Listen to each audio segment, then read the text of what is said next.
চন্দ্র অবস্থান করবে কর্কট রাশিতে অশ্লেষা নক্ষত্রে। দ্বিতীয় স্থান সিংহ রাশিতে কেতু পূর্ব ফাল্গুনী নক্ষত্রে অবস্থান করবে।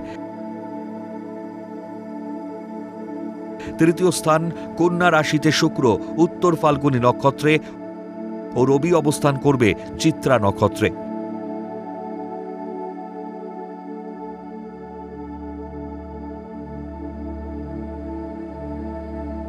চতুর্থ স্থান তুলা রাশিতে বুধ অবস্থান করবে স্বাতী নক্ষত্রে ও একই রাশিতে মঙ্গল বিশাখা নক্ষত্রে অবস্থান করবে।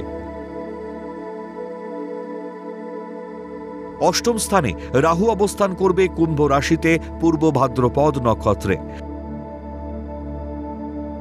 নবম স্থান মীন রাশিতে বক্রী শনি অবস্থান করবে পূর্ব ভাদ্রপদ নক্ষত্রে। দ্বাদশ স্থান মিথুন রাশিতে বৃহস্পতি অবস্থান করবে পুনর্বসু নক্ষত্রে।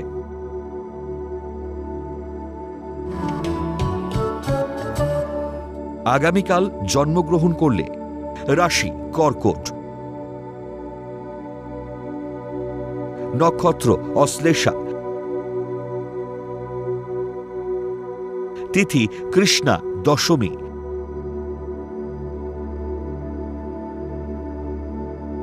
গণ দেবারী।